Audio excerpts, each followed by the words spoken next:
Amigos queridos, bienvenidos sean todos ustedes nuevamente a una edición de su programa, de este su espacio Enfoque. Para mí es un privilegio nuevamente tener a uno de mis primeros invitados. Ya casi hace un año lo invitamos para aprender de economía y de muchas cosas en finanzas en Ecuador y la coyuntura amerita para invitarlo de nuevo. José Javier Orellana Gileri, te digo con todos los nombres y apellidos porque es Gracias. realmente un referente aquí en el Ecuador.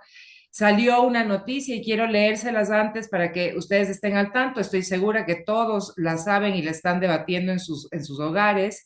Ya traducida al español, porque claro, la noticia salió primero en medios internacionales. Hablaba de Credit Suisse, que hace un mes más o menos estuvo en problemas. Recordarás tú, Javier, eso ya lo vamos a hablar también más adelante.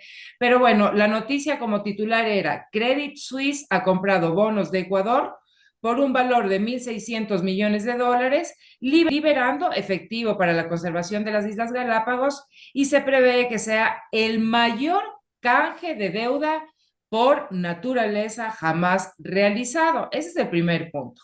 Luego, ya más adelante en la noticia que salía internacionalmente, no solamente en Bloomberg, sino en muchos medios internacionales, decía: los planes contemplan tres de los grandes bonos del gobierno del Ecuador. Ya me explicarás tú esto de qué significa esto de los tres grandes bonos del gobierno, cuyo valor se ha desplomado este año debido a su crisis política y se comprarán con descuento, lo cual ha molestado a alguna gente o ha preocupado, ¿verdad? Los fondos se enfocarán en un ecosistema muy valorado en el mundo, que es la inspiración para la teoría de Charles Darwin, y de hecho en las últimas horas ha salido ya la noticia de que los fondos van a ir directamente a ser administrados por la Fundación Charles Darwin, que solamente maneja una parte de las Islas Galápagos. Eso es importante. Automáticamente nuestro mutuo amigo, Leonel Vaquerizo Luque, me escribe y me dice: tremendo negocio para el que compró estos bonos que deben ser pagados al 100% de su valor por el Estado ecuatoriano, más intereses pactados. Pero los bonos, a ver, por los bonos 2030 se pagó 53.25 centavos por dólar. Por los del 2035 se pagó 38.5. Es decir, hay una baja increíble ahí, casi llegando a la mitad.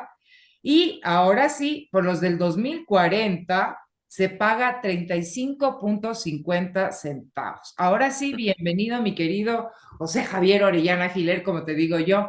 Por favor, cuéntanos qué es lo que está pasando. Hicimos en algún momento el intento por el tema del Yasuní, ¿verdad? Y otros temas de naturaleza, y no han salido como queríamos. Terminaron como que en la nada. Bienvenido. Buenos días. ¿Cómo están todos los radioescuchas, los que nos ven por internet? Mira, a ver, son casos parecidos pero también disimilares. A ver, este caso en particular, uno de los fondos que dio la garantía para la emisión fue el US International Development Corporation, que esto básicamente se negoció en las postrimerías, cuando estaba Mauricio Pozo de ministro de Lenín Moreno. Se nos dijo que se nos iba a dar este tipo de garantía para este tipo de proyectos, quizás la recompra de la deuda con China para los financiamientos, las preventas petroleras. Ahí se habló, creo, de 3.500 millones de garantía. Ok. No se hizo nada con eso. Ya al principio del gobierno de Guillermo Lasso estuvo la reunión en Glasgow, que fue por el medio ambiente. No me acuerdo cuál COP es, siempre usan COP 20, creo que es COP 25, no me acuerdo. Pero básicamente ahí ya nació, no solo se gestó, ya esta idea tenía algunos preámbulos, pero ya se anunció que iba a haber este tipo de bono azul para garantizar no solo la isla, sino todo lo que es el agua circundante. Este es un acuerdo que incluye mucho los temas de reserva marina, reserva de especies en el agua, porque hay especies que transitan a través de Galápagos, entonces es un Correcto. poquito más complejo. Desde el punto de vista financiero, porque quiero dividir un poco los temas, ¿no? Desde el punto de vista financiero, si bien Credit Suisse es una organización que va a pasar a ser parte del grupo UBS, Union Bank of Switzerland, el Union Bank of Switzerland lo adquirió el Credit Suisse, si la memoria no me traiciona, creo que por 3.000 millones, pero hay una contragarantía del gobierno suizo por 100.000 millones de dólares, o sea, la economía del Ecuador. Entonces no hay un problema por el lado de el hecho que lo haga Credit Suisse, porque me imagino que lo está haciendo Credit Suisse porque todavía la transición no existe. Entonces los contratos, toda la documentación ha sido hecha a nombre de Credit Suisse. Lo otro es que normalmente un país no puede recomprar sus bonos. Tú tienes que pedir autorización para poder hacer eso. En este caso, asumo que hay algún tipo de fiducia del bono global azul para el tema Galápagos, que es la que dio el ejecute, es el Credit Suisse. Y el Credit Suisse le dijo, ok, Vuelvo a mi ignorancia sí, y la sí. ciudadana posiblemente, estamos hablando de la Sí, sí. creación posible de un fideicomiso que proteja O esto. sea, probablemente el fondo de conservación de Galápagos probablemente tiene una estructura en que hay algún tipo de fiduciario. Recuerda que ¿cuál fue lo que se pidió para, algunos países solicitaron para el tema de Yasuní, que los dineros no vayan directo a la cuenta T del central, sino que vayan a una fiducia, porque la Correcto. fiducia te ofrece un mecanismo legal de garantizar que esos fondos serán aplicados dentro de los objetivos de la fiducia. Y que se Este, cumpla el compromiso punto a punto de acuerdo a las exacto. condiciones del crédito, digamos así. Exacto. Entonces, de lo que yo entiendo, Ecuador se ha comprometido a dar 18 millones de dólares a este fondo por 20 años. Ok. Ese es el compromiso de Ecuador. El compromiso de la emisión del bono azul fue de emitir 600 a 800 millones de dólares con la garantía del US International Development Corporation, que es básicamente un organismo de Estados Unidos, es la banca de desarrollo de Estados Unidos, que Estados Unidos las agrupó. Estos eran distintos organismos antes, era MIGA o PIC, los han hecho uno solo. Son grants. Y perdón, Son grants. no, no es grant, a ver, Estados Unidos te juega mucho con el tema de las garantías. Por ejemplo, ¿por qué la emisión de bonos a veces de hipotecarios de Estados Unidos tiene menos costo que tuvieran normalmente? Es porque a veces tienen una garantía del gobierno. En este caso es como una garantía del gobierno que dice, nosotros somos cogarantes en esta emisión. Entonces, obviamente, el bono, al ser cogarantizado por Estados Unidos, tiene una calificación de crédito muy elevada. Tiene una calificación de crédito casi del nivel del gobierno de Estados Unidos. O sea, Eso si es te pones a ver, Ahora, paga como 6, estamos 6, hablando 6%. de quienes nos dan el crédito, ¿verdad? Y esto está bien, estás A ver, explicando. pongámoslo un ratito. Pongamos un ejemplo. Tú me vas a dar a mí 10 millones de dólares, pero mi cogarante es, digamos, una de las grandes fortunas del Ecuador. Entonces, yo como persona no soy la principal calificador de riesgo, es mi cogarante. Correcto. Aquí es más o menos lo mismo. O sea, claro, la gente dice, ve, el cogarante tiene 200 millones de dólares, él es el que importa. Aquí el tema es que encima hay una garantía para el pago de los cupones de interés por 6 cupones, o sea, 6 cupones del principio, por parte del BID. Eso es una garantía interesante porque te dice, ok, si hay algún atraso en el pago de los intereses, el BID se hace cargo de ese pago, de ese atraso. Entonces es un bono con mucha garantía y por eso tiene una tasa mucho más baja. Entonces emitieron el bono azul, con los dineros de ese bono azul se viraron y recompraron deuda de los 3 bonos soberanos que tiene Ecuador, en Ahí, distintos ahí- porcentajes. ahí te interrumpo y cada vez que te Sí, interrumpo sí, sí, tranquila. desafara un poco el sonido. A ver, cuéntame y explícame esto de estas tres líneas distintas de bonos de garantía que para mí fue noticia, no bomba, sino estoy enterándome de esto, como muchos. ¿De qué se A trata ver, esto? Ecuador en la época de Mauricio Martínez reestructuró su deuda. Ujú. Nosotros hicimos lo que se llama un default técnico. Paramos de pagar los bonos dentro del periodo, pedimos permiso para renegociar y reestructuramos la deuda. Entonces se crearon 3 bonos, básicamente. Un bono que finalizaba el 2030, otro que finalizaba el 2035 y otro el 2040. Ah, es Entonces, de los son los de los que nos está hablando nuestro amigo, exactamente. Sí, entonces de esos bonos había más o menos 18.000 millones de dólares. hay un cuarto bono que es como una estructura de los intereses que no se pagaron, etcétera, pero ya, para no complicarnos, ¿no? Entonces, de esos bonos, los Credit Suisse compró, a ver, para darte una idea, la calificación del riesgo del bono azul fue de A mayúscula A2, que es una calificación bastante alta. Es buena. Cuando la deuda en Ecuador está en nivel de deuda basura, bonos basura, que nosotros somos CAA, CA pequeña, pequeña 3. Estamos en un grado bastante bajo. Por eso la diferencia entre Esa lo que cuesta el calificación, bono, perdóname que te diga, esa calificación es de Fitch. Moody's.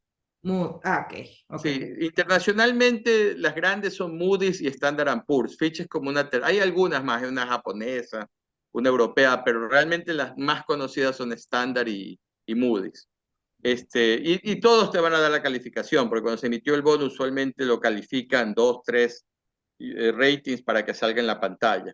Mira, del bono de Ecuador, el que tú dices, el 35, ese compraron casi 1.000 millones del de bono del 35, a un precio de 38.5 centavos. Ok. Del 2030 compraron 202 millones a 53.25 centavos, en promedio, ¿no? Estos son promedios ponderados. Y 420 millones del bono 2040, que ese fue el promedio ponderado, fue 35.5. Entonces, claro que eso te eleva el precio del bono, ¿no?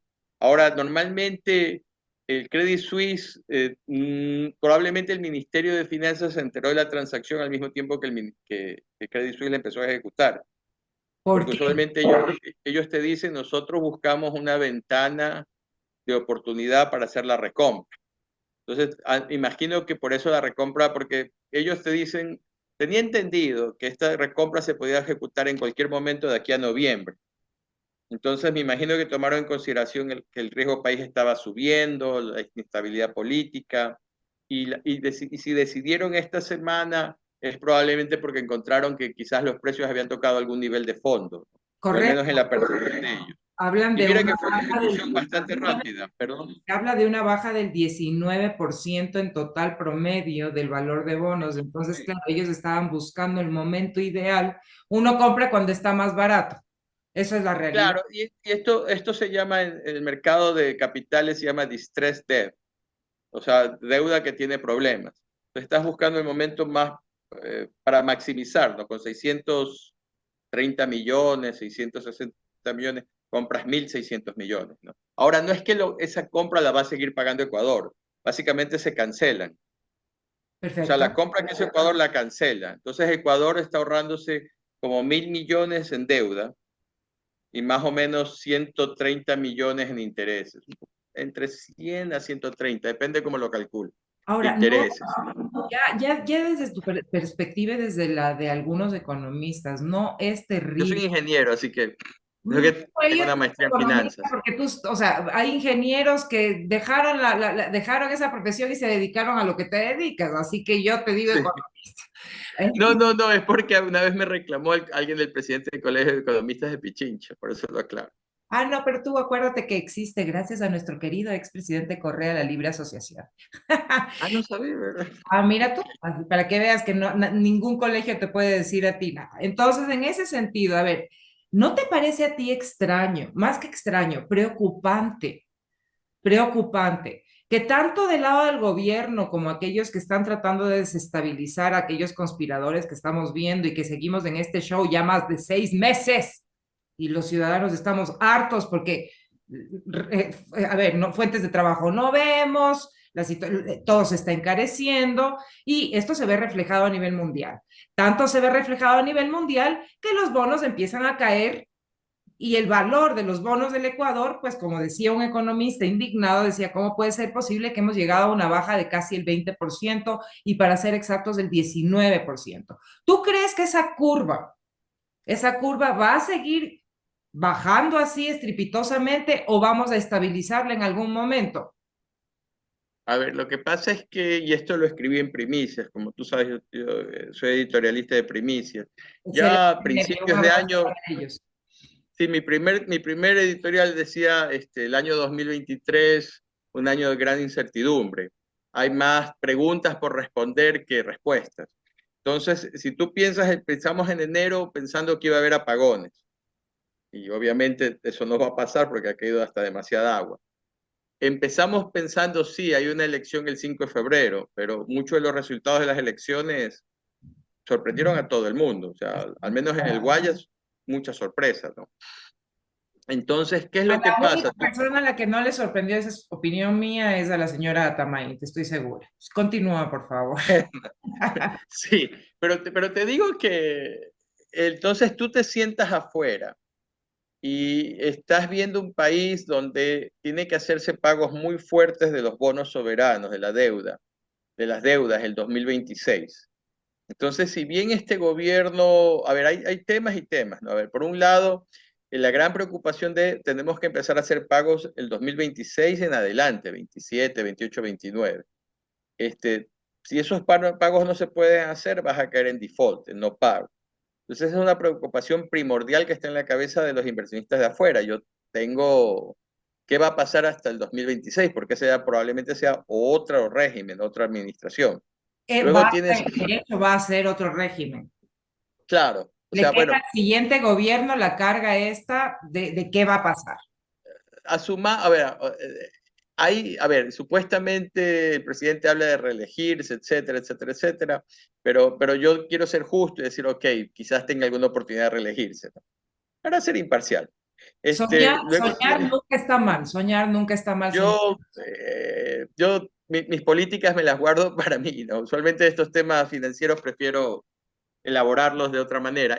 Pero mira, por ejemplo, ese es un problema. El otro problema no es solamente tu voluntad de pago. Cuando yo te doy un crédito a ti, yo veo tu capacidad de pago y tu voluntad de pago.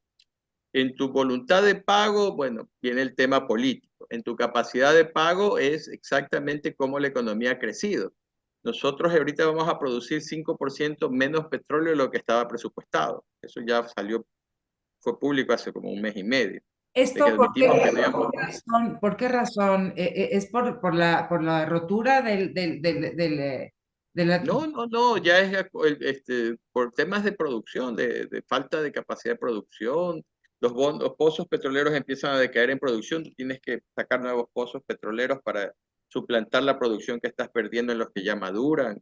El negocio de la producción de petróleo siempre a nivel mundial, tienes los pozos que empiezan a decaer y tienes que explorar, producir y para recuperar capacidad e incrementarla. Eso toma tiempo y es a nivel mundial, o sea, en todos lados ya hay pozos que tienen, por ejemplo, los de Santa Elena tienen más de 100 años. Este, pero claro, hay otros pozos que se queman más rápido, o sea, no se queman, sino que pierden su capacidad de producción más rápido, por ejemplo, los de fracking en Estados Unidos. Pero Entonces tienes, no se compensaría eso con las grandes ofertas de las alianzas y las concesiones mineras que se están haciendo. a ver, vamos parte por parte. Tienes el problema de producción. En este momento ya tienes un problema de precio. El precio estaba en 73, 74 el West Texas Intermediate hace una media hora que estuve en otra entrevista. Eso ya nos pondría a nosotros por debajo del nivel del presupuesto. O sea, tienes un problema de precio y un problema de producción. El de precio realmente hay muy poco que puedas hacer salvo que hagas alguna operación de opciones, de derivadas financieras y eso no es tan fácil.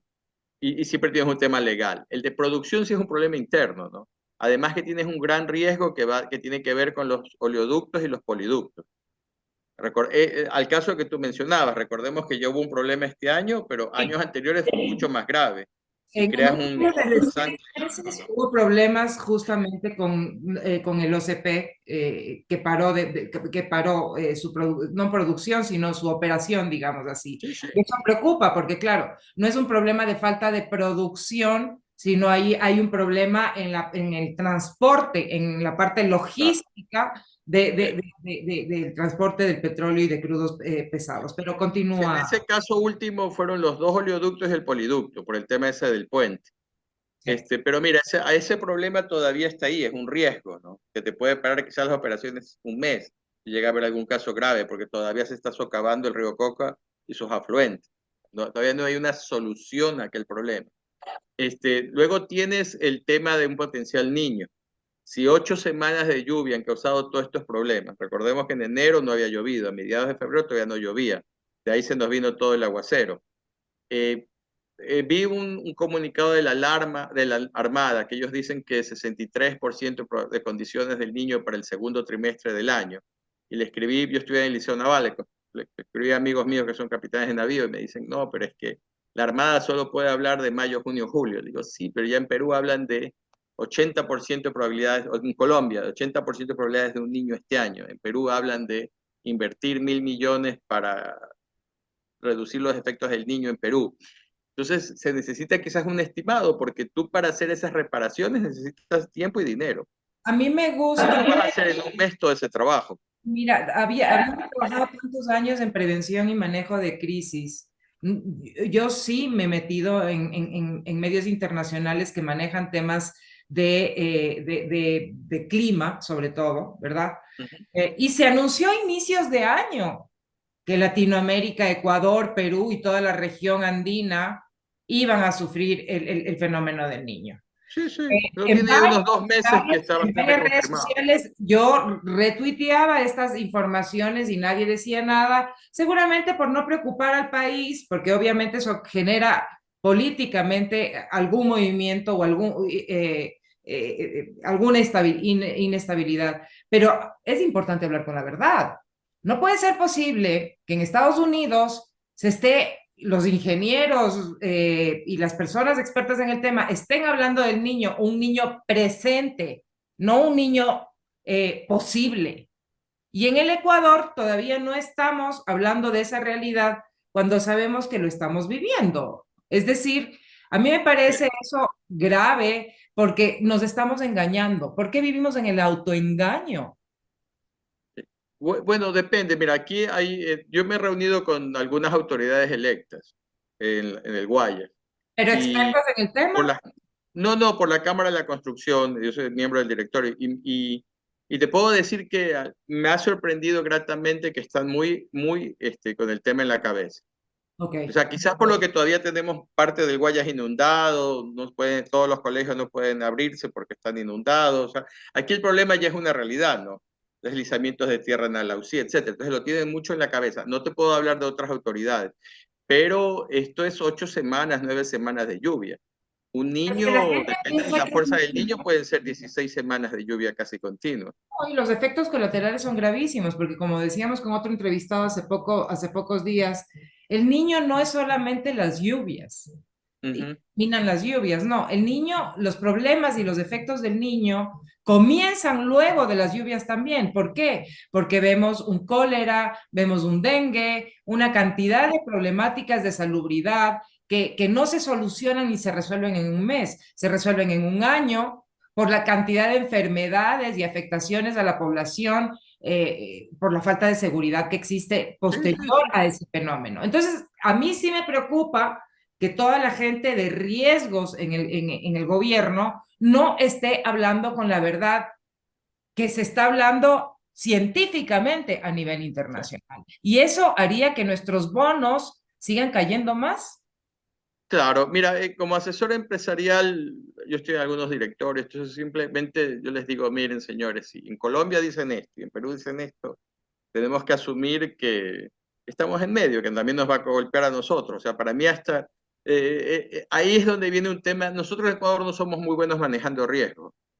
Eh, esa es la realidad. Entonces aquí también es un poco de seguir comunicando, comunicando. Ahora, claro, desde afuera lo que perciben es un país con inestabilidad política, que la producción petrolera no ha subido, que si bien la producción minera ya va a superar al banano, pero hay problemas en el sector minero, problemas desde políticos, comunitarios, o sea, es grande la lista. Regulatorios, porque la Corte Constitucional sigue lavándose un poquito las manos porque le da miedo por los movimientos no telúricos, movimientos sociales que presionan de una u otra manera para que esto no se dé como debe darse, de la forma que debería darse como se ha dado en otros Claro. países.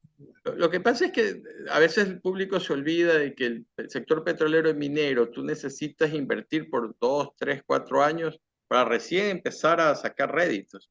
Entonces, no es los proyectos mineros en Ecuador ya tienen bastante tiempo los que ahorita están en producción, ¿no? Entonces, ese es un tema bastante complicado. Entonces, con esa imagen del país que tienen afuera, es muy difícil que el riesgo país mejore. Quizás ya con un poquito más de estabilidad política se reduzca, pero muy poco probable que llegue a niveles de los que tuvo, por ejemplo, al principio este gobierno. Es muy difícil, ¿no? Tienes que hacer el caso, la narrativa. Tendrías que tener crecimientos del 4 o 5% de la economía y mayor estabilidad política por un tiempo determinado, como para que afuera digan, no, no, ya Ecuador está súper encaminado a un camino razonable de que va a poder pagar, ¿no? Y encima tira las imágenes de la poca seguridad que hay aquí. Yo la primera persona que le fue a tu papá, que le dio una entrevista que le decía hace más de un año, de que la inseguridad es básicamente otra pandemia. Y lastimosamente más o menos le acerté, ¿no? Aquí justo ayer estaba trayendo a mis sobrinos que fuimos a ver una de las películas que se estrenaron de las nuevas y tú ves el tráfico hasta cierta hora, ya pasada cierta hora se desaparece. Y esta es una ciudad costera, un ritmo de vida un poco más nocturno, aunque sea domingo, pero básicamente el tráfico empieza a desaparecer a cierta hora. Y no te hablo muy de noche, ¿no? 9 de la noche ya empiezan a desaparecer los vehículos. Están saliendo a nivel internacional. Ah, Como yo no. hablaba con alguien cercano ayer y decía, la propia fuerza pública está lanzando estos videos de lo que está pasando en la calle. Vemos muertos, heridos, asesinos ya pues encontrados bueno, en Sí, las... a veces en Ecuador nos olvidamos que los servicios internacionales, BBC, CNN, Deutsche Welle, Agence France, Press, F, etcétera, tienen miembros en Ecuador. Entonces, las noticias ecuatorianas circulan en el cable internacional y quizás no salgan publicadas en un diario en España, pero las personas que tienen acceso las ven, ¿no? Entonces, están muy enterados de lo que sucede. Entonces, muy difícil que el riesgo país mejore mucho más allá de esta transacción puntual, ¿no? Porque esto es una transacción puntual, de aquí otra recompra no va a haber. O sea, no hay todavía No, pero sí una es un estructura precedente. para hacer otra recompra grande, ¿no? ¿Mm? Yo quiero hacer un corte, voy a hacer un paréntesis en un momento porque te quiero plantear la siguiente pregunta. ¿Es un precedente el comprar en este nivel de baja? Hablamos de un 19-20% del valor real, entre comillas, porque el valor real es el valor real, ahorita hemos bajado el 19%. ¿Es un precedente para nuevas negociaciones que vengan a posterior? El hecho de que lo hayamos vendido, o sea, se haya comprado deuda ecuatoriana en un valor tan bajo, te dejo con esa pregunta, capaz que me Pero aclaras. Antes, sí, no, ya me vas a educar, justamente por eso sí. estás aquí. Ya me vas a educar, hacemos una pausa y regresamos enseguida. Ok.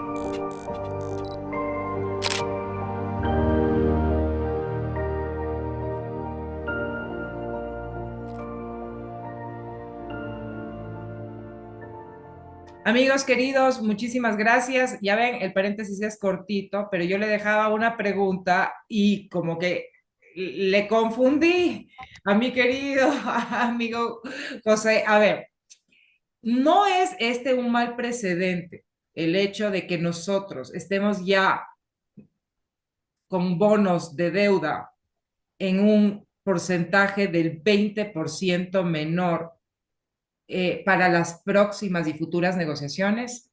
Y ahí es cuando tú me dijiste, a ver, y yo te dije, no, ahí nos vamos a la pausa. Corrígeme, Ok. enséñame, aprendamos. A ver, Ecuador tiene más o menos 18, tenía, porque ahora se redujo, unos 18.000 millones de deuda en bonos soberanos. Entonces, la reducción de estos $1.600 es en bonos soberanos, pero emitimos 600, entonces el neto es alrededor de un ahorro de 1.000 millones. Y en intereses se va a ahorrar alrededor de $130 millones anuales. Ahora, el ahorro, la amortización en deuda se va a ver en 17 años, ¿no? Porque básicamente estos bonos vencían el 30, 35 y 40. Entonces, va a 40. corresponder. Claro, eran tres fechas, ¿no? Unos vencen en el 2030, otros el 35, otros el 40. Ahora, el tema es que la deuda de Ecuador supera los $60.000 millones. ¿No Entonces, eran 70? perdón. ¿No eran 70? No, no, por eso te digo, supera los 60.000. A ver, hay economistas, hay gente que te va a decir que son 80.000 millones. Es que depende de qué le sumes. ¿Le sumas la deuda del IES? Ah, Le no. sume. ¿Qué le incluyes? O sea, hay muchos temas en esto de la deuda, pero digamos que es más de 60.000, más de 70.000. Entonces, estos 1.000 millones ayudan, pero no es una solución definitiva. Es, como siempre le digo a las personas, le digo, mira, es como un hogar que te gane $10.000. Debes 7.000 y acabas de ahorrarte 100, Claro, más o menos. entonces no es el mega titular Salvador para el Ecuador, sino es como que algo que es ejemplar en el sentido de que son bonos azules. Históricamente esa cantidad de dinero no se ha apostado en ningún país en el mundo, sino porque esto es un patrimonio universal, que son las Islas Sí. Galápagos, ¿verdad? Pero no es el mega titular diciendo, bueno, qué maravilla, ¿no? Qué maravilla, porque me estás hablando de 1.000 millones, ¿no es cierto? 1.000 millones, 1.000 millones es un poco lo que se podría generar en el Seguro Social en un muy buen mes. Sí, a ver, lo que pasa es que estamos hablando ya de las necesidades del país son grandes, las necesidades financieras del país probablemente estén por encima de 8.000 millones este año. Que es Eh, justamente la deuda del IES, qué increíble. Ah, Sí, pero eso es parte, o sea, estamos hablando del déficit fiscal, que probablemente este año sea mayor que el que se pronunció al principio, porque claro, por ejemplo, no va a haber ventas de compañías, el tema petrolero que ya conversamos, la ujú. desaceleración que ha habido, mira que el tema de impuestos, ya se habla que la recaudación de impuestos fue menor, porque claro, a menor consumo por el tema de inseguridad, también se disminuye. Recordemos que una de las grandes fuentes de ingresos al Estado es el IVA, que es un impuesto al consumo. Entonces, sí, la respuesta a lo tuyo sería, hay un efecto importante porque salimos en todos lados del mundo diciendo se emitió un bono azul sobre Galápagos, En este, pero todavía la situación estructural está ahí, ¿no? Y Galápagos es un fenómeno raro porque mucha gente no sabe que son de Ecuador. O sea, yo creo amigos que pensaban que eran de Costa Rica y gente preparada, o que eran de Colombia. Entonces, sí hay una asociación Galápagos mucho más global como marca que el país. Entonces, seguimos con qué ese mismo vergüenza, problema. Mira, en punto. Tú qué comparas la economía de Perú y la economía de Ecuador. En Perú hay 76.000 millones de dólares de reservas internacionales. El mismo gerente del Banco Central por más de 16 años. Sí, tienen 10.000 problemas presidenciales, desde Kuczynski, la presidenta actual, Castillo, etcétera, pero tiene un riesgo país del 2%. porque hay sostenibilidad, como pasa con Chile. Sí, o sea, ya en Perú tú no hablas de temas como acuerdos comerciales. Ellos tienen acuerdos comerciales con China, con Estados Unidos, con Europa. Ellos ya pasaron ese tema, ya pasó. En Chile yo diría también hay un tema idiosincrático muy fuerte. Mira que votaron a favor de leyes policiales más fuertes, separando el tema político del tema Económico. criminal. Entonces dijeron, a ver, lo político, político, lo criminal, criminal. Durante el año 2019, que pasó lo mismo aquí en Ecuador, no hicimos eso. Ellos decidieron, hasta los partidos de izquierda, que hay que separar los temas. Hay temas políticos y hay temas criminales. Y pasaron leyes más fuertes policiales, ¿no? Tienes un caso, lo mismo ahora con la Constitución, ¿no? Si bien votaron por presidente bastante de izquierda, la Constitución quieren que esté dentro de otros parámetros. Entonces, esa naturaleza del país también se ve afuera, ¿no? La gente dice, mira, ¿por qué te digo? Porque yo tengo gente muy preparada, eh, empresarios que a veces me dicen, pero yo no entiendo por qué en Perú los créditos son de este nivel, los créditos en dólares, los proyectos que nacen, si nosotros somos dolarizados, ellos tienen una moneda débil. Sí, pero ellos tienen 76.000 millones de dólares en reserva, nosotros tenemos 8.000. Nuestras reservas son distintas, ¿no? Nuestras reservas son reservas de los dineros en depósitos, etcétera. Pero en esos hay un hueco, ahí hay unos 6.000 millones más que se necesitan para que esté 100-100. ¿Cómo Ellos tienen mejorar eso? 6.000 dólares. ¿Cómo mejorar eso? ¿Cómo mejorar eso? Porque estamos hablando de una mega diferencia, una brecha gigante en comparación de países vecinos. ¿El Lo que problema pasa es es que, el dólar o el mal manejo? a ver, el dólar lo tiene El Salvador, Ecuador y Panamá. Panamá piensa, ni siquiera tiene un banco central. Panamá, el Banco de Panamá no es un banco central, es más bien como un banco comercial que cumple otras razones. porque cuando tú tienes el dólar, básicamente ya no imprimes moneda propia, entonces ya básicamente todo se maneja por flujos. Es mucho idiosincrático y de institucionalidad, ¿no? O sea, la misma población en Chile que te elige a Boric te dice, mira, hay que separar lo criminal de lo político, queremos una constitución quizás no tanto en una línea política, pero más en una línea central o más conservadora. En Perú, que somos bastante similares étnicamente, ya no se habla de acuerdos comerciales en contra, o sea, ellos ya tienen acuerdos comerciales con todo el mundo. Ya no se habla de los temas, sí, el tema político influye, pero la parte económica se maneja separada del tema político a nivel nación, ¿no? Pero Por eso es acuérdate, que ellos tienen, estamos hablando de reservas, estamos hablando de reservas. Ecuador tenía grandes reservas, incluso ha habido acusaciones de fuga de reservas. eh, Me hace acuerdo un poco a la historia de Venezuela, que contaban que ciertos personajes iban en aviones llevando y trayendo partes de las reservas para sus propios usos. ¿Cómo es posible que pero Ecuador tenga menor cantidad de reservas que la propia deuda interna que tiene con el Seguro Social? Eso es gravísimo. a ver, pero hagamos comparación. Por ejemplo, Perú, la economía de Perú es el doble del Ecuador. Ellos tienen 74, 75 mil millones de dólares de reserva. O sea, sería como que tuviéramos nosotros 35 mil aquí, para dar un número, ¿no? Un O sueño, 38, un sueño. perdón, Porque estás hablando de que tenemos 7.000, eso es la 7, 8 mil. chauchera, como decimos los serranos. Ya. Y eso porque el Fondo Monetario nos dio 1.000 millones cuando hizo un incremento de capital, repartió los derechos de giros alrededor del mundo y nos cayó 1.000 millones a nosotros.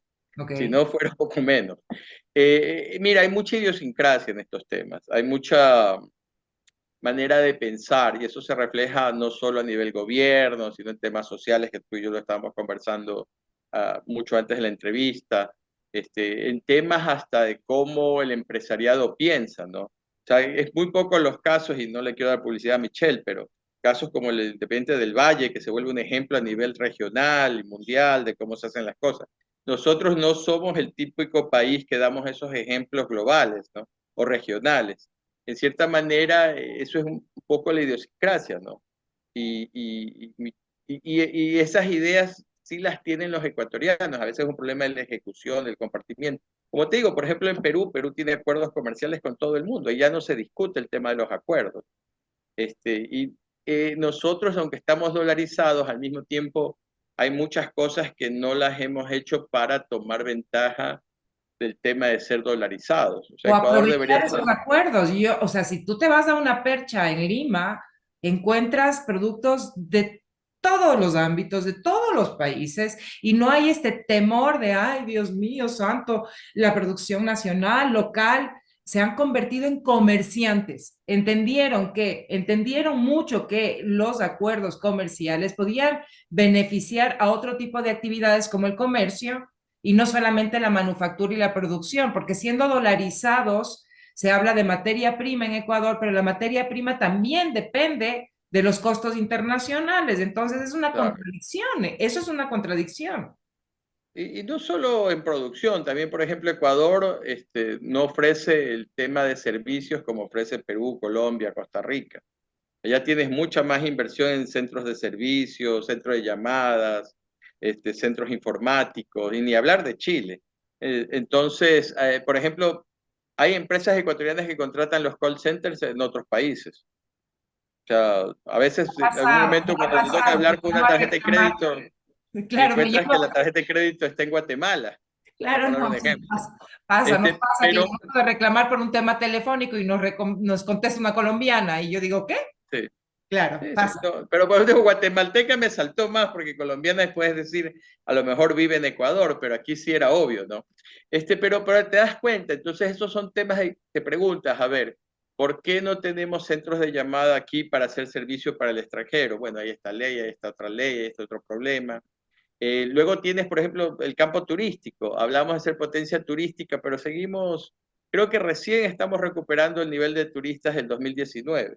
Qué vergüenza. Hay otros países que ya se saltaron. Pero por eso te digo, hay muchos temas que son de institucionalidad y de idiosincrasia. Y al final los dos son vinculados, ¿no?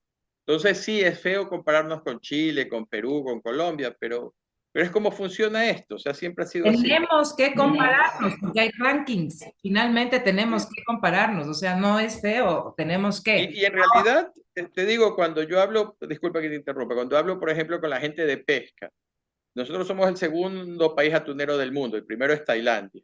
Cuando hablamos de, por ejemplo, camarón, nosotros somos el mayor exportador del mundo, pero la competencia es India, la competencia es Vietnam. Entonces, siempre hay que realmente parametrizar con quién estamos compitiendo, ¿no? Son Que la monstruos. competencia no necesariamente es Colombia, Perú, en estos ámbitos que somos primeros. Yo estoy muy seguro que estábamos hablando del IDB, de Michelle, que por ejemplo, él ha de tener sus comparativos es con la Masía, con estos clubes holandeses que producen jugadores, que los venden, porque ya, él ya no está comparándose con el mercado del regional de Latinoamérica, él probablemente está pensando Europa, y eso es bueno, eso te eleva tu nivel de competitividad.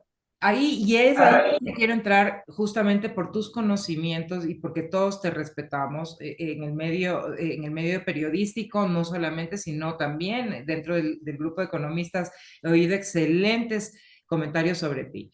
Muchas Si gracias. tú fueses un asesor presidencial, que seguramente en algún momento te han llamado y varias veces te han llamado a hacer preguntas, eso no lo dudo. ¿Qué harías para que esto cambie? Porque estamos viendo que nos estamos quedando atrás. Nos estamos quedando atrás no solamente en eso, nos estamos quedando atrás en inteligencia artificial. Es increíble que Uruguay nos esté dando tres palazos a varios países latinoamericanos, habiendo ya invertido desde hace 30 años en robótica para que sus estudiantes aprendan sobre inteligencia artificial y hoy nos están dando clases. Hoy vienen a invertir al Ecuador, invertir, digamos así, a poner sus empresas para enseñarnos algo que debíamos haber aprendido hace rato. ¿Cuáles serían hablemos de tres puntos esenciales que tú le darías de recomendación al Estado ecuatoriano y a su regente o en el momento el presidente Lazo, ¿no? Regente es una palabra bastante complicada. A ver, realmente no las había pensado, pero te doy un caso de la industria del software de Uruguay. Tú en Montevideo hay un edificio que es una zona franca para producción de software. No es de ahora, siquiera 20 años atrás empezó a 30 ir años de gente de trabajo. Deloitte. O sea, había uno cuando la última vez que estuve en Montevideo, que era zona franca y era solo para desarrollo de software. Y justo trabajaban algunos ecuatorianos allá. Se habían ido de Ecuador a trabajar allá en empresas de software para desarrollo. O sea, ya el nivel de software de desarrollo de Uruguay y de Chile es bastante más avanzado, entonces ya cumplen este rol de empresas que básicamente invierten. Nosotros somos el país donde ellos van a invertir, ¿no? Porque ellos ya han satisfecho la inversión dentro de sus países. Tienes caso en Chile también. Yo creo que a veces lo que sucede es que un tema muy importante es la inercia, ¿no? Aquí estamos todavía discutiendo temas que ya no se discuten. O Seguimos sea, show, o sea, para mí, José, es frustrante ver la novela todos los días, de que si la asamblea, de que si lo sacan, de que si entra, o sea, no puede ser posible que los ciudadanos sigamos en este show mientras mira, sabemos que más del 60% de los ecuatorianos carecen de un empleo adecuado. A mí no me sí. gusta ese término, tú lo sabes, porque eso es desempleo, así de sencillo, y la informalidad sigue creciendo. Pero no te me escapes, ni torees el Pero mira los el punto que tres tú estás consejos que haciendo. quiero que le des al presidente de Es la que República. para la próxima te los tengo, porque ahorita tendría que pensarlo, porque tener tres precisos no es fácil. Pero mira, un caso al que tú te refieres. Mira que, por ejemplo, el mismo tema de la criminalidad. Ya hace más de un año se veía que se necesitaba mano fuerte, cambios. Nos ha tomado un año hacer esta transición a un poco más de militarización, me preguntaba alguien cómo definimos terrorismo. Mira, cuando tú atacas un radar, que es una base, una instalación militar, Eso básicamente, es terrorismo. Está bien, claro, sí, es pues, o sea, una seguridad del crimen no es contra una base militar, ¿no? Entonces, somos bastante lentos al reaccionar y eso ya no sabría cómo ponerlo porque eso no es una ley, eso es más bien una idiosincrasia. Y eso se afecta mucho, pero hay sectores, por ejemplo, el camaronero, tú hablas con gente afuera y te hablan que el sector camaronero de Ecuador es el Silicon Valley, ¿no? El Valle de la Silicona de Ecuador. pero tenemos la mejor tecnología, los mejores técnicos, etcétera. Y por eso se exportan 7.400 millones de dólares de camarón, ¿no? Si tú podrías replicar eso, replicar lo que ha hecho Independiente del Valle, y realmente, porque los otros efectos vienen, ¿no? ¿Por qué Ecuador jugó buenos partidos con Brasil y casi quedamos vicecampeones de este torneo último? Bueno, porque has hecho unas escuelas por X número de años que están produciendo jugadores y ya se venden afuera desde muy jóvenes. O sea, esto no es inmediato, o sea, no es que hiciste algo hoy día y mañana se capitaliza. Y ahí viene el tema también, es que tienes que tener un cambio de idiosincrasia que la gente diga, mira, yo sé que tiene que haber mejoras ahora, estas leyes, estos cambios, etcétera, porque es pagadero en 10, 15 años, ¿no? Entonces, ahí tú ves los ejemplos. El sector camaronero tuvo problemas muy serios con la mancha blanca, Me casi acuerdo. desaparece y ha resucitado y está cada vez creciendo más y con mucha cuestión internacional. Independiente del Valle también, o sea, empezó como un centro de alta formación, o sea, ahora es un conglomerado de equipos de fútbol, pero tiene 6 básicamente. Es decir, Cinco para ti un punto importante es que el ecuatoriano tiene que cambiar su chip, no Sí, solamente totalmente. O el sea, tiene que mira, cambiar. mira los muchachos que te dicen, mira, yo soy ingeniero de sistemas por entrenamiento. Yo hice ingeniería de sistemas y después una masterado en negocios. Como tú dices, en cierto momento mi vida cambió y se hizo más del lado de negocios. Pero, por ejemplo, tú escuchas a muchos muchachos con carreras tradicionales, en vez de estar pensando quizás en términos de sistemas, de software, que son lo que las empresas necesitan, ingenierías industriales, gente que esté en procesamiento de datos, etcétera, ¿no? Y entonces es complicado y el problema es que la curva de aprendizaje del mundo es mucho más rápida de lo que era antes. Yo te puedo decir que yo tomé clases de inteligencia artificial en la universidad el último año y el primero de la maestría. Y jamás pensé, porque esto fue en los 90, de ver lo que ahora veo como en juegos de video, en el teléfono. O sea, para mí es impresionante. O sea, el pensar en videoconferencias el año 92 en AT&T Bell Labs, que me tocó trabajar como investigador, que es el centro de research de la AT&T. Ellos tenían un teléfono de videoconferencia de no sé qué conferencia mundial que habían hecho, pero nadie te hablaba de que tú agarraras un teléfono móvil y vas a estar en videoconferencia con Europa, con España, como nada, ¿no? Entonces, esa creación de valor toma tiempo y eso toma mucho conocimiento base. Entonces, si tú no lo tienes, no lo puedes hacer. Entonces, aquí necesitamos cambiar el chip, ¿no? Que los muchachos... Y el otro problema que se ve es que ahora muchos jóvenes muy preparados están pensando en emigrar. No está Hay pensando, ya de están muchachos que migrando. quieren irse a Europa, Estados Unidos, Canadá, Australia. Los preparados, los no preparados son los primeros a la cabeza de cruzar el Darién. O sea, eso es terrible. Y con las consecuencias Pero que bueno, si cruzan y sí. regresan, te deben $30,000 al coyotero. No, y además que lo que acaba de pasar ayer es que lograron liberar a secuestrados en México por haber pagado a estos coyoteros y luego los tenían secuestrados y los liberaron y había algunos ecuatorianos ahí. Pero Sí, hay un sí, no, punto no, no estoy al tanto, algo escuché, pero ese es un gran problema. Y no somos un país, usualmente la gente siempre te dice, y no sé si es nuestra tradición de usar diminutivos, es que somos un país pequeño, pero somos igual de población que Holanda y que Chile. no, y no tiene Somos el doble de población que Dinamarca, o España sea, no tiene nada que ver, más bien entonces, debería ser algo positivo, más bien, a favor nuestro. Pero no quiero dejar, sí.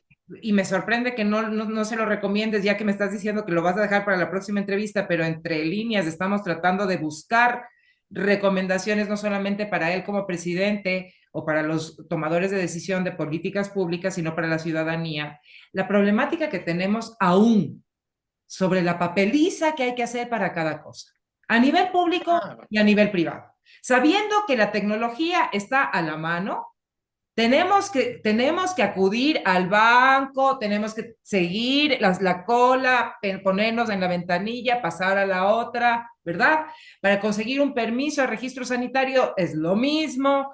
Esa ese yo creo que es un problema muy grave. Personas que quieren invertir en el Ecuador se ven entrampadas en esto y además en la falta de incentivos tributarios. Acabamos de ver ayer, yo la admiro, perdón, mil disculpas, a nuestra presidenta italiana Meloni, que ha tomado la decisión de reducir el impuesto que nosotros llamaríamos el impuesto a la renta en el salario a los trabajadores, ¿verdad? Y dar incentivos tributarios a las personas que invierten en temas laborales. Eso aquí sigue siendo sueño de niños porque lo que seguimos recibiendo es más impuestos, más intereses bancarios y estamos achicando, ya no existe clase media. Me sorprende que no lo comentes, querido José. Sí, mira, yo justo también escribí un tema hace un año, año y medio sobre el decrecimiento de la clase media. Lo que pasa es que, por ejemplo, el tema que tú hablas de ser como Estonia, que todo se hace por medios electrónicos, es un tema bastante de idiosincrasia. O sea, ¿Sí? no es la tecnología. Mira, tenemos problemas para focalizar el combustible y El Salvador focaliza el combustible. O sea, no es que no exista la tecnología, El ejemplo. ahí tienes un tema de voluntad, o sea, que tú vayas y digas, ahora, claro, mucha gente te crea problemas para justificar su empleo. Eso también es mucho verdad. O sea, la tramitología tiene una correlación con el tema de dar permisos, de crear toda esta burocracia y no solo a nivel sector público, también en el sector privado, ¿no? Entonces, es muy idiosincrático, ¿no? El tema que tú hablabas de la creación de empleos, somos un país con mucha, por ejemplo, ya se discutía que 15 días más vacacionales, o sea, equiparar el sector público con el privado en que ambos tengan un mes de vacaciones, 2 días, 3 días Impresionante, cuando hemos estado vacacionando casi 4 años desempleados, la mayoría de personas en el Ecuador, pedir vacaciones. A mí eso sí me bueno, sorprende. Sí. pero, por ejemplo, los cólicos, esto de los cólicos, sí, hay casos médicos que lo necesitan, esos médicos que no, pero ya empiezas a agregar 2, 3 días cada mes, estás hablando de días probablemente laborales, porque obviamente no van a pedir el permiso para el fin de semana. Es complicado, aquí hay una noción, por eso te digo, es muy idiosincrático sobre cómo pensamos, y lo interesante es que la misma persona que aquí te defiende ciertas cosas, va a Estados Unidos, va a Europa y se transforma y Claro, en no, 5 años regresa y todo todas el las chip se le cambió. normas manejan perfecto, cumplen claramente con el pago de impuestos en el mes que corresponde y todo, pero no te me escapes en la parte de incentivos tributarios. ¿Qué incentivos tributarios necesita el Ecuador en este momento para reactivarse? A ver, primero no cometer errores tributarios, porque por ejemplo cuando se hizo la última reforma tributaria se les dijo a las autoridades que el tema de las deducciones iba a crear serios problemas. Y lo O está sea, lo que haciendo. ellos están haciendo es básicamente arreglar un problema que ellos crearon cuando hubo la modificación, que redujeron las deducciones, ¿no? ¿Por qué? Porque es obvio que No las este no es un país redujeron, que, no las redujeron, no seas tan generoso, las desaparecieron, no hay deducciones. claro, pero es que hay algo más esencial y va al tema que tú dices. En Ecuador los impuestos no se cobran a la familia, a la cabeza de hogar de una familia, se cobra al individuo. Entonces, no es lo mismo si tú eres soltero y ganas X cantidad que si eres una cabeza de familia en que tú y tu señora juntos quizás ganan lo mismo que la persona soltero, pero tienes muchas más cargas personales en la familia. Entonces, son temas que tú preguntas y dices que no hay la data, no hay la información, pero entonces, ¿cuándo va a haber? Pues o sea, ese es un tema prioritario. Sí hay la data, Eh, cuando se quiere, hay la data. Es increíble, pero te pero digo, cuando se quiere. pero son temas que, por ejemplo, en impuestos prediales, en impuestos tributarios, por ejemplo, aquí que hay falta de trabajo adecuado, toda una política de zonas francas, en que tú reduzcas, por ejemplo, creas zonas francas para exportación, que vengan chips de Corea, de China, la pantalla de Estados Unidos, y que aquí ensamblen en Manta miles y miles de iPhones para que vayan, y por decir una marca, también puede ser Samsung o Huawei o los que sean, y que los distribuyan en Latinoamérica.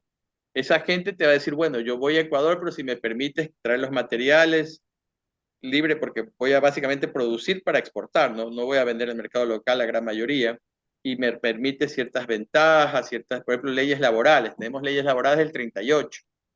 Las Claro, leyes laborales, y cuando leyes ni siquiera laborales hay del año legislación, 60, del año no, en el 60. 38. O sea, El olvídate. Código Laboral es de 1938, no había ni siquiera televisión, creo, en esa época. Y si la había, era experimental. Y viene la OIT a meterse a decir que esos derechos son irrenunciables. Por favor. O sea, basta. No puede ser posible que sigamos, o sea, si se entiende que el trabajador no tiene trabajo, es porque la legislación no se lo está permitiendo. Debería cambiarse a la facilidad o a la facultad de contratación por horas, a no esta cosa del despido intempestivo con semejantes, ¿no? E indemnizaciones que en un momento era legítimo o legal, digamos así, pero es inmanejable. Ahora a alguien le da terror contratar a alguien Sí. en nómina y es mejor tercerizar todo por servicios y claro, se está desplazando el trabajo. Quiero No, y cerrar. además que hay un problema, y eso ya es político, con el tema de las agencias internacionales, las ONGs. Y a veces yo sí tengo las discusiones que digo, a ver, espérate, yo he vivido en tu país, en el Reino Unido, y en el Reino Unido, al menos cuando yo vivía ahí, esta era la legislación laboral porque me tocó trabajar allí, entonces tuve que hacerme el traspaso de un país a otro. Y las mismas ventajas tributarias, ventajas, temas laborales que ellos no hacen, nos lo quieren imponer a nosotros, que a veces me parece un poco ridículo. O sea, yo me quedaba pensando, le digo, pero a ver, de que mi experiencia, al menos en la ciudad de Londres, esto no se hacía, esto no se cumplía, porque esto era de esta manera el trabajo. Tú nos recomiendas a nosotros que hagamos algo distinto. Pero Entonces, ¿cuál es tu es base? porque en algo somos profesionales es en llorar. Y nuestras No, no, organizaciones pero esas son las se ONGs de dedican a afuera. llorarle a la CIDH, se dedican a llorarle a la OIT y viene la OIT y se mete y todo el mundo empieza a temblar. Pero finalmente vemos que en otros países sí existe la contratación por horas y, oh, sorpresa, aquí en Ecuador no existe la contratación por horas. Así que quiero cerrar esta entrevista, ya que no me quisiste dar los consejos para el señor Lazo. La recomendación para los ciudadanos, y te agradezco infinitamente nuevamente por haber aceptado estar aquí en este espacio que no tiene tanta audiencia, sino la audiencia que realmente está interesada en el tema. Gracias, gracias de corazón. Yo me Gracias a despido ti. antes y te dejo la Sí. cámara libre para ti. Muchas gracias. Muchas gracias a todos los de la audiencia. Y bueno, aquí para colaborar con el país. A nivel personal, yo creo que estamos en una época en que hay que ser muy cuidadosos, tanto con nuestras familias, hay muchos temas de criminalidad que hay que tener mucho cuidado y lo otro es también pensar a futuro, no ser optimista, porque el país todavía sigue siendo un país que genera bastantes retornos sobre la inversión, uno tiene que mantenerse trabajando, pero al mismo tiempo uno es dependiente de cómo cambia el mundo. Mucha gente me dice, yo estudié esto y ahora lo mío ya no se usa tanto. Digo, sí, pero yo te puedo decir por lo personal que a mí me ha tocado cambiar de profesión 2 veces ya. Sí. Y eso es, yo creo que va a ser, si tú llegas a Yuval Harari, eso va a ser las normas con los muchachos. Los hijos nuestros van a tener que cambiar 2, 3 veces de profesión en su vida, porque el Lean mundo esos sigue, libros, sigue por cambiando. favor. Lean esos libros, ¿ya? Es importante. Empiecen con Homo Deus, por lo menos, ¿verdad? Sí, Y empiecen a informarse. Es un país que no lee, que seguimos con el promedio de lectura de medio libro al año, o sea, ni la guía telefónica creo que leemos. Y te estoy interrumpiendo, termina de no, despedir. no, no, no, no, tienes toda la razón. Y alguien me discutía que yo mentía cuando dije en una entrevista de medio libro al año. Y tuve que buscar que era verdad, que está estadísticamente hecho, sí. Y eso cuenta la internet y Condorito también. Increíble. Fuera de broma. Y Sí, Mafalda. las faldas. Bueno, Perfecto, nada más por mi parte. Muchas gracias y muy gentil a las órdenes. te mando un abrazo, Fuerte bendiciones abrazo. y gracias de corazón por darme espacio. Un placer. Hasta luego. Chao, chao. Ecuador mejore. Gracias. Chao, chao. Igualmente. Bye, bye.